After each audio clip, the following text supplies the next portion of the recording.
자, 하나님 말씀 같이 보겠습니다. 하나님 말씀은 빌보서 2장 5절부터 18절입니다.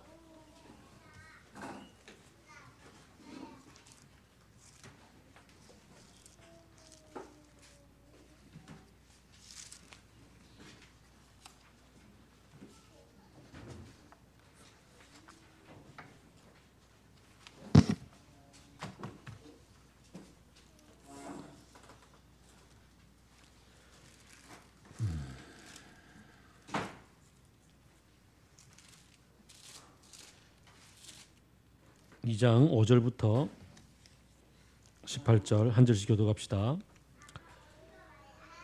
여러분 안에 이 마음을 품으십시오. 그것은 곧 그리스도 예수의 마음이기도 합니다.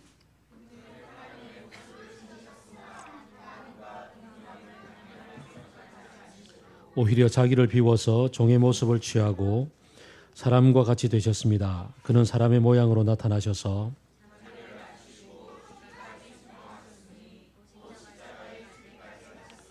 그러므로 하나님께서는 그를 지극히 높이시고 모든 이름 위에 뛰어난 이름을 그에게 주셨습니다.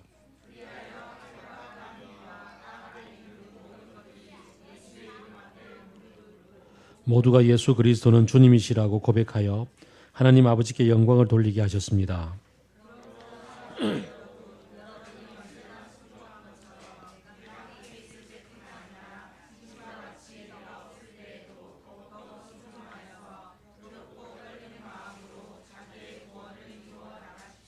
하나님은 여러분 안에서 활동하셔서 여러분으로 하여금 하나님을 기쁘게 해드릴 것을 염원하게 하시고 실천하게 하시는 분이십니다.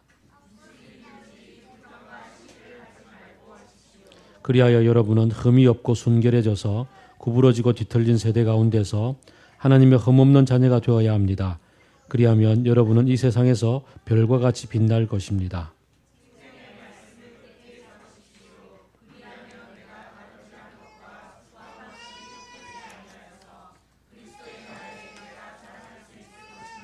그리고 여러분의 믿음의 제사와 예배에 나의 피를 붓는 일이 있을지라도 나는 기뻐하고 여러분 모두와 함께 기뻐하겠습니다.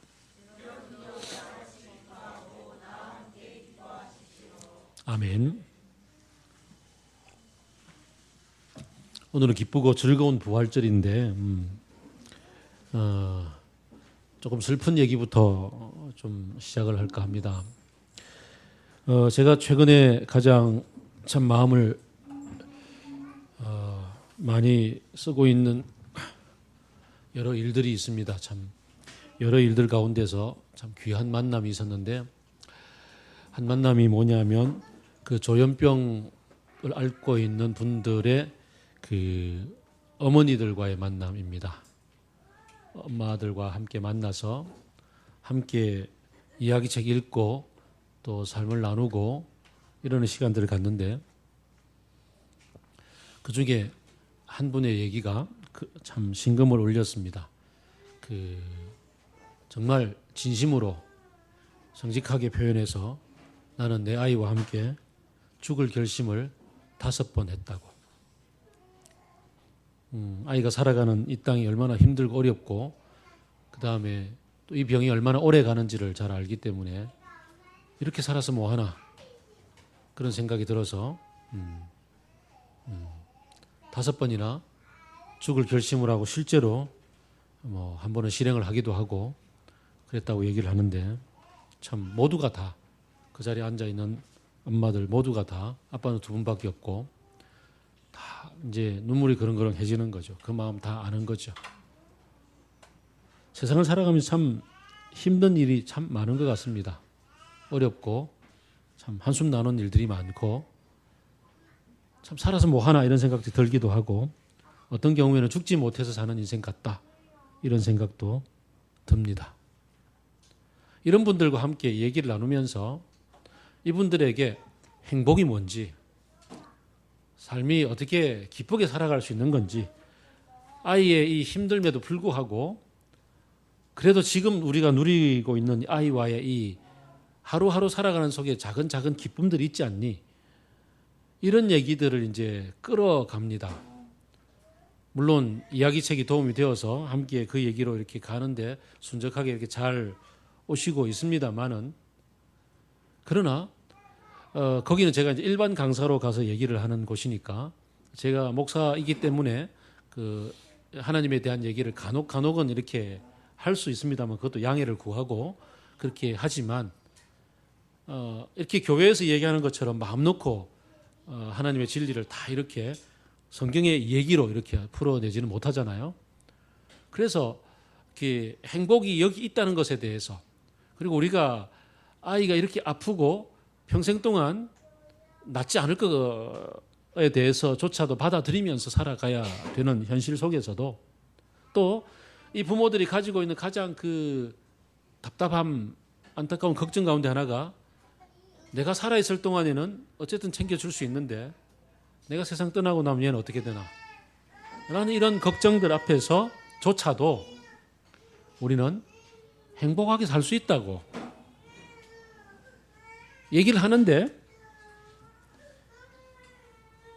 가장 궁극적으로 내가 하고 싶은 얘기, 이분들에게 우리가 그래도 이런 현실에도 불구하고 진짜 용기를 가지고 희망을 가지고 행복하게 살 수 있잖아요 라고 얘기하는데 딱 한 단어를 못해요. 얘기를. 뭐겠어요? 그분들에게는 내가 딱 한 단어를 얘기를 직접적으로 못한다고요. 내 얘기로는 들려줄 수 있지만, 그게 뭐냐면 바로 예수님이죠. 우리 예수님 때문에 그래도 우리 살만하잖아요. 그래도 이렇게 용기를 가지고 견뎌낼 수 있잖아요 라고 이야기를 할 수 있는데, 그분들에게는 그 얘기를 못하는 게 참 안타까워요. 물론 제 뉘앙스 속에서 느껴지기도 하고, 어떤 분은 이제 따로 좀 만나서 얘기를 하기도 하고 이렇게 하지만, 그러나 아마 여러분이 직장 생활 속에서도 옆에 있는 동료들과 학생들은 친구들과 만나서 얘기를 나누면서도 다 근본적으로 이 차이점들을 느낄 수 있을지 모르겠습니다. 예수님을 내 마음속에 함께 동행하고 사는 사람의 그 무한 자신감, 무한 행복감, 그 근원됨에 대해서 뭔가 차이가 있구나, 거기 그 지점이구나라는 느끼는 것들. 그러려면은 우리 자신이 예수 그리스도가 내 마음에 살아계신 것에 대해서 제대로 느끼고 제대로 누리고 제대로 그 능력을 체험하고 살 수 있어야 되는 거잖아요. 거기 푹 젖어 살고 있을 때는 그 차이가 금방 드러나는데, 나도 어느 순간에 그냥 아이고 힘들어 죽겠다, 아이고 이렇게 살아서 뭐하나, 빨리 죽어서 그냥 주님 품에 안겼으면 좋겠다, 이런 생각을 하고 살고 있다면, 혹은 눈앞에 뒤집어지는 어떤 일들 속에서 그냥 일희일비하면서 갑자기 예수님이 사라져버린 채 하루하루를 살고 있다면, 우리에게는 참 그게 정말 불행일 것 같다, 이런 생각이 듭니다. 특별히 우리가 부활절을 맞이해서 부활하신 주님이 내게 도대체 어떤 의미가 있는가, 부활하신 주님과 동행한다는 게 도대체 내 삶에 얼마나 큰 힘이 되는가, 얼마나 큰 능력이 되는가, 이런 것들을 우리가 다시 한번 좀 새겼으면 좋겠습니다. 첫째로, 죽음을 이기고 부활하신 예수님은 그 복음서 끝 사도행전 첫 부분을 보게 되면은 하늘로 올리워 가셨잖아요. 하늘로 올리워 가셔서 뿅 사라져 버렸어요. 그래서 내 눈에 안 보입니다. 그런 이 주님이 사라지셨기 때문에 어디 가 계실까? 내가 죽어서 가면 거기서 그냥 만날까라고 생각한다면은 이게 이제 우리를 힘 빼는 일이 되는 거죠. 부활하신 주님은 하늘로 올리워서 뭐 하고 계실까? 오늘 본문 그 2장 10절을 9절을 보게 되면 다 같이 읽어 볼까요? 10절 시작. 10절 말 9절 시작.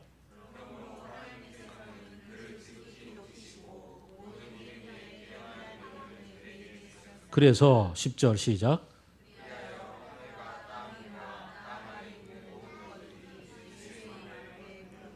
모두가 예수 그리스도는 주님이시라고 고백하여서 하나님께 영광을 돌리게 하셨습니다.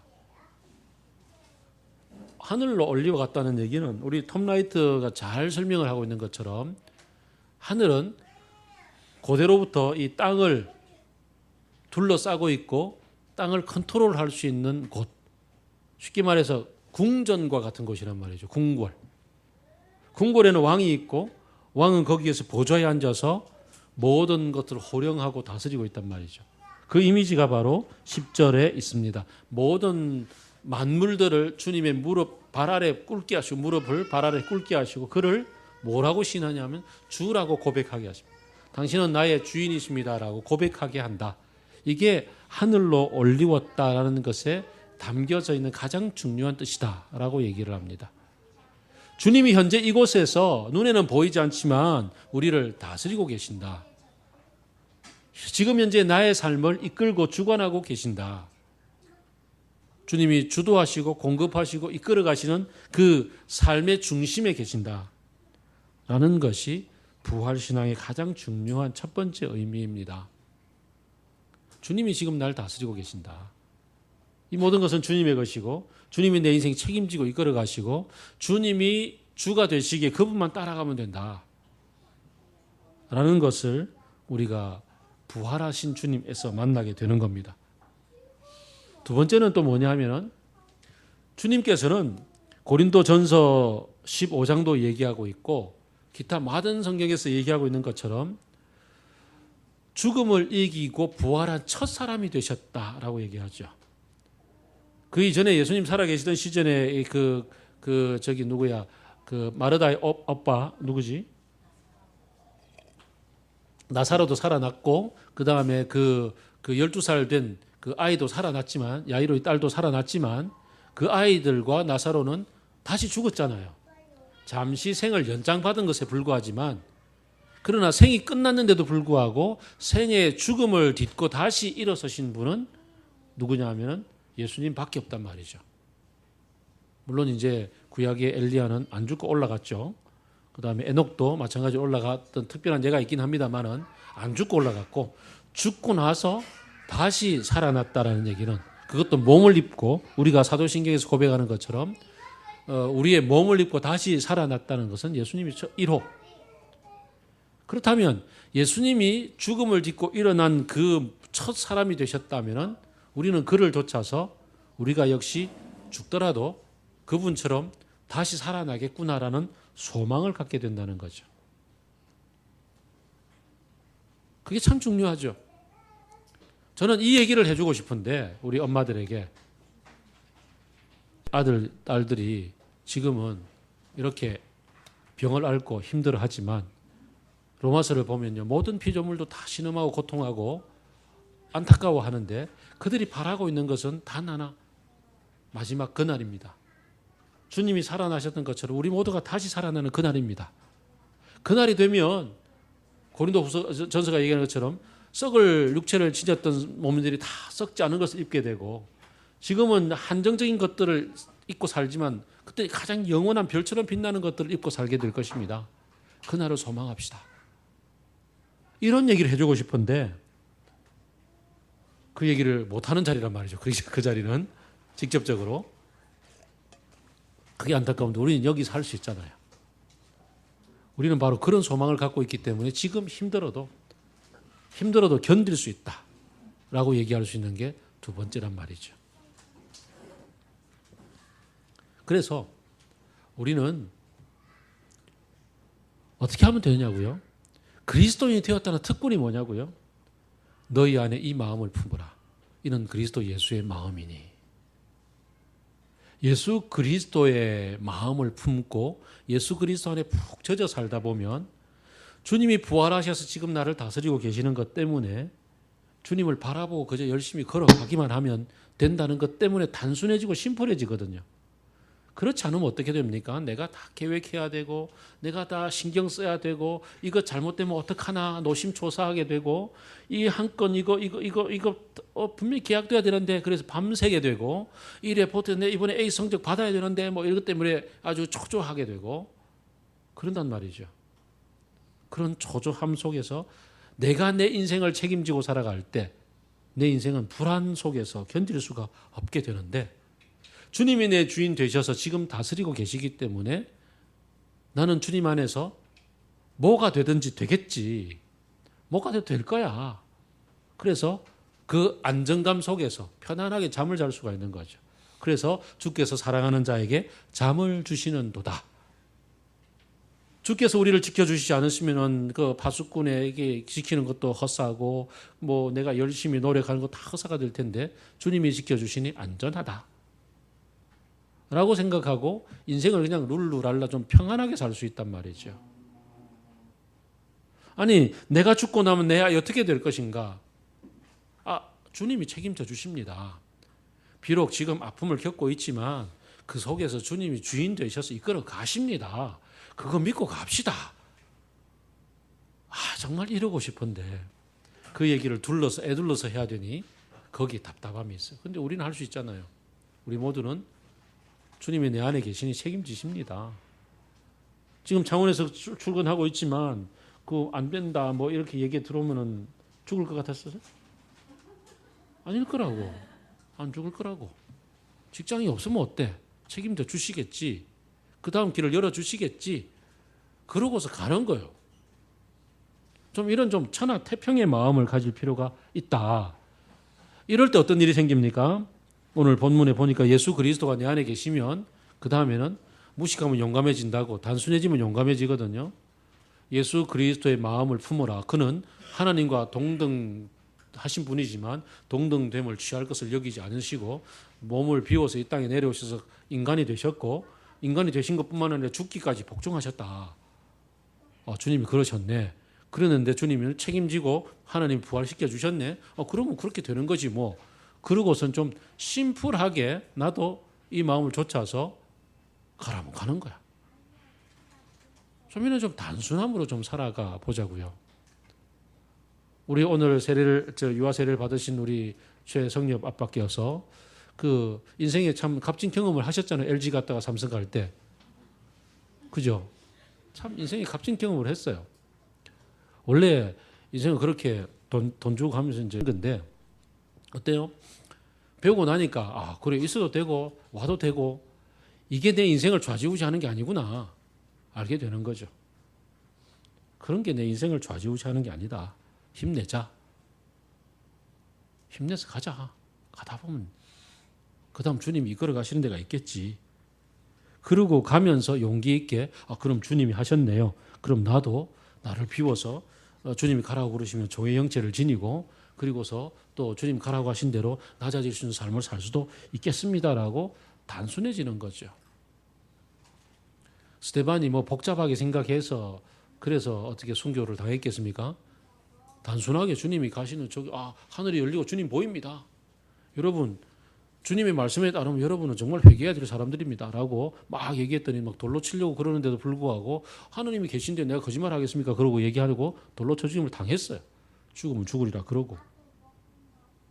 좀 인생을 그렇게 심플하게 살아봅시다. 복잡하면 복잡해지고 그게 고민이 되고 그러다 보면 머리도 빠지고. 제가 지금 이 나이 되도록 머리가 계속 안 빠지고 있는 이유는 저희 아버지께서 88세임에도 불구하고 그 아주 정정하신 이유는 뭐 다른 이유도 있겠지만 어쨌든 그 심플하게 그 저희 아버지의 삶을 보면 해 떨어지면 주무시고 그 다음에 새벽 2시 되면 일어나셔서 1시 반에 일어나셔서 생겨서 2시 되면 집을 나서서 새벽기도 하시고 그 다음에 7시 되면 집에 들어오셔서 아침 드시고 심플하잖아요. 낮 시간에는 뭐 이것저것 일하시다가 그런 심플함. 새벽에 눈을 떴는데 고민이 돼. 걱정이 돼. 그럼 막 머리가 복잡해지잖아요. 새벽에 눈을 뜨면 뭐 해야 돼? 또 사야 돼? 새벽에 눈 뜨면 큐티 묵상 말씀 듣고 그 다음에 짧게 기도하고 가는 거지. 심플하게 심플함 속에서 행복이 있다는 것을 기억을 하면 좋겠습니다. 자, 심플한 삶을 너무 심플하면은 또 너무 단순해지면은 또 사람이 사람답지 않잖아요. 그래서 얘기를 하는데 12절부터 마음의 자세를 주님을 닮아가기로 작정한 사람은 심플 라이프를 사는데 이게 심플 라이프입니다라고 얘기를 쭉 해줍니다. 그게 뭐냐면은 너희의 그 구원을 이루어가는 삶이 심플 라이프인데 너희가 살아가는 게 구원을 이루어가는 거야라고 얘기하면서 우리에게 좀 책임을 맡겨주십니다. 주님을 따라 사는데 우리의 몫이 있다는 거죠. 우리가 이 땅을 살아가면서 우리가 책임져야 될 구원의 몫이 있다고 얘기를 합니다. 뭐 그렇다고 해서 이걸 뭐 행위 구원이냐 아니지만 구원에 있어서 주님은 우리를 한 당연한 파트너로 생각하시기 때문에 우리에게 몫을 더욱 순종하여 주님께서 가신 그 길을 쫓아가면 순종이니까 그걸 따라가면 되겠다. 순종하여. 두 번째는 두렵고 떨리는 마음으로 지난주에 함께 말씀을 나눴던 경외함이잖아요. 경외함.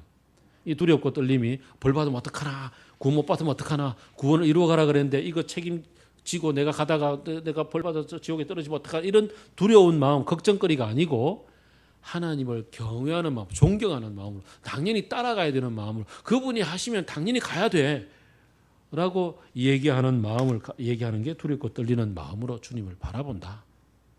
그 다음에는요, 바라보면 하나님이 우리에게 하나님을 알게 하는 마음을 주시는데 어떤 마음을 주시냐면 그 하나님은 우리에게 하나님을 기쁘시게 할 일이 무엇인지를 염원하는 마음을 주신다고 얘기를 하죠. 하나님이 우리 가운데 활동하셔서 하나님을 기쁘게 드릴 게 뭘까? 이런 마음이 생기게 된다고. 딴 게 아니고, 그러니까 지금 이제 지금 연애 커플 요밖에 없죠, 지금. 예를 들 수밖에 없는데 그 바쁜 와중에서도 어떻게 하면은 성환이를 기쁘게 해줄까 이런 마음 들죠. 안 듭니까? 왜 내만 몰라주지? 그러니까 연애를 하면 이 바쁘고 힘든 와중에서도 데이트하러 가면서 어떻게 하면 내가 기쁘게 해줄까 이러고 예쁘게 꾸미기도 하고 뭐 선물도 사고 뭐 어떻게 한단 말이죠. 그런 것처럼 주님이 뭐 여기 연애를 안 하니까 지금 힘들지, 이해가 안 되지. 어쨌든 주님이 내 안에 계시고 내가 주님을 경외하는 마음을 갖고 주님을 사랑하는 마음을 갖고 있으면 주님을 어떻게 하면 기쁘게 드릴까 이런 마음이 자연스럽게 우러나오도록 그 사랑의 능력과 힘이 생긴다고 얘기를 하는 거죠. 그리고 그걸 실천하는 거예요. 그러다 보면 세상 속에서는 어떻게 살아요?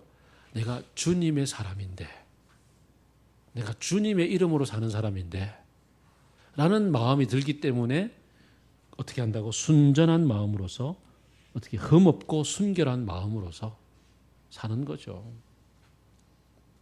요즘 왜 미투 운동에 그 지목을 당했던 그 나쁜 새끼들 있잖아요.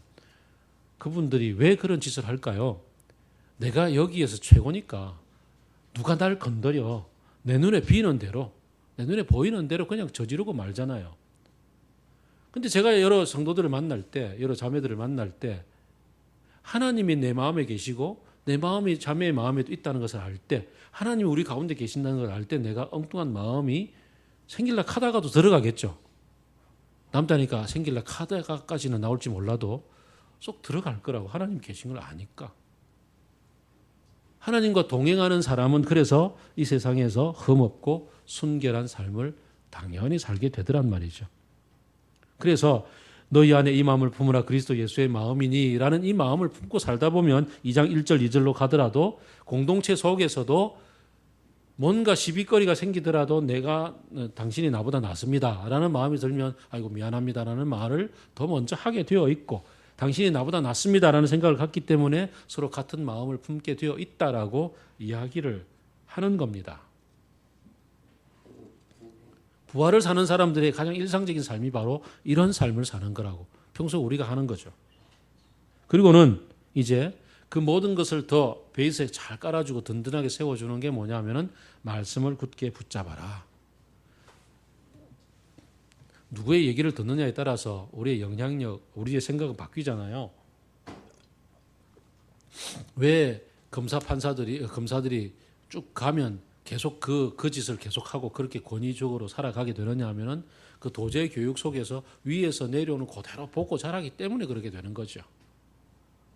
의사들이 도제 교육을 통해서 계속 그렇게 하고 간호사가 되었을 때 왜 그 내가 지치고 힘들었던 걸 알면도 불구하고 태움이라는 전통을 계속 할 수밖에 없냐 하면은 그 라인 속에 살아왔고 그 삶을 살다 보면 내가 그 자리가 되면은 밑에 애들을 그렇게 가르게 되어 있다고요. 근데 우리가 다른 얘기를 듣는 거죠.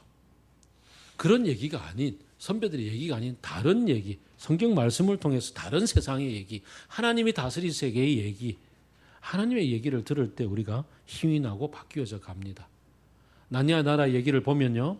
나니아 세계로 이 피터라든가 이런 애들이 수잔이라든가 가면 거기에서 점점점 젊어져요. 힘이 나요. 이 세상은 죽어가고 있고 이 세상에서 얘기 속에서는 그냥 경쟁하고 살아가는데 저 유스타스랑 지리랑 애들도 보면 여기서는 왕따 당해가지고 막 쫓겨가지고 학교에서 왕따 당해서 그냥 숨을 곳을 찾아다니는 애들이 나니아로 가니까 거기서는 완전히 다른 힘이 나는 삶을 사는 것처럼 다른 얘기를 들을 때, 다른 삶의 얘기 속에 젖어 살게 될 때 우리는 달라지거든요.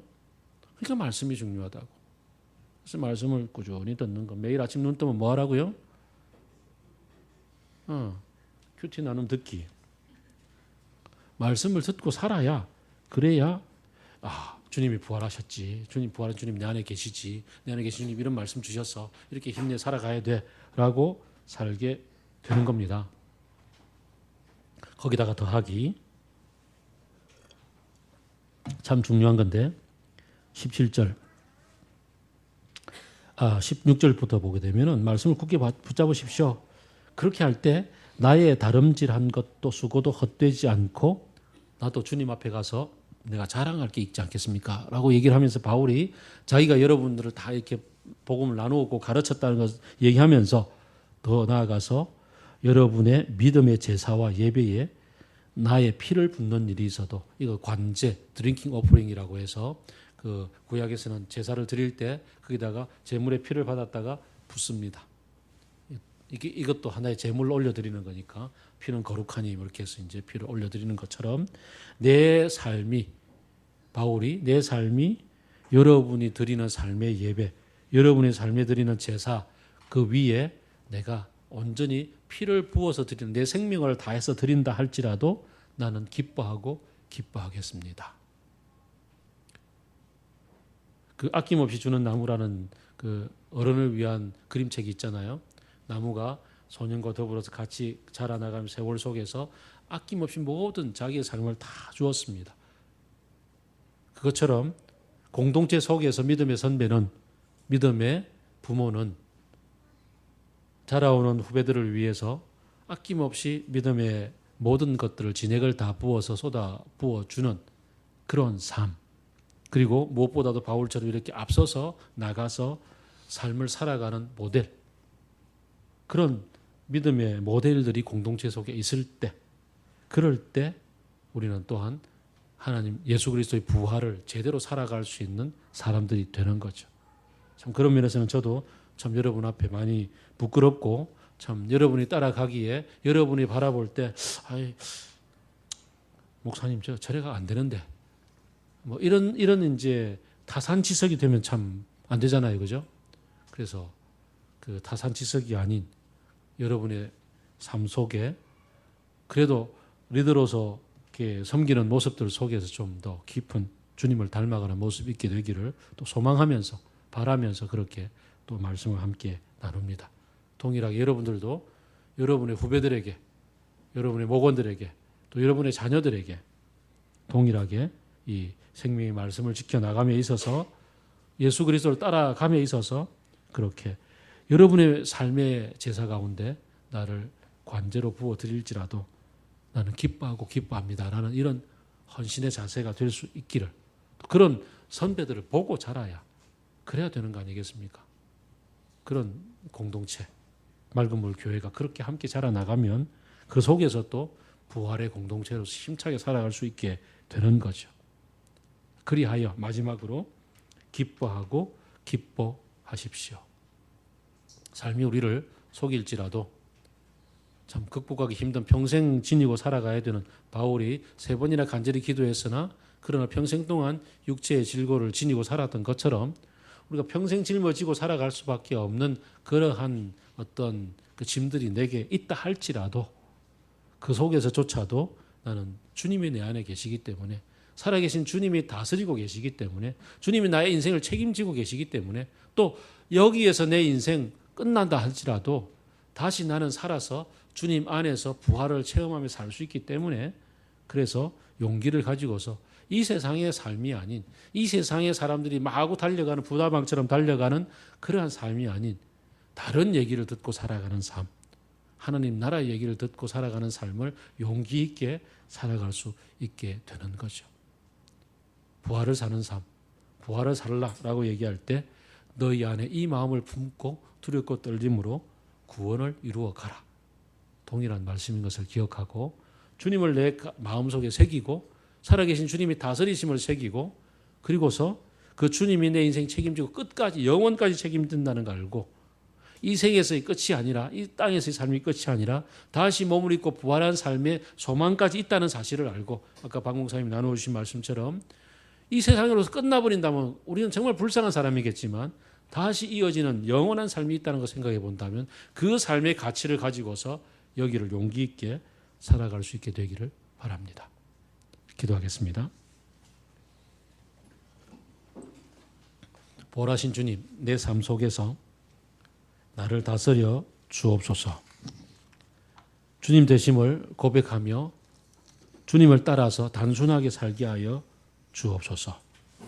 주님이 부활하심이 내 소망이 되어서 다른 사람들과 다르게 사는 것 때문에 기죽고 힘들 때조차도 그래, 영원한 삶 속에서 이게 가치가 있는 거야 라고 나를 격려하며 갈 수 있게 하여 주옵소서. 같이 기도하겠습니다.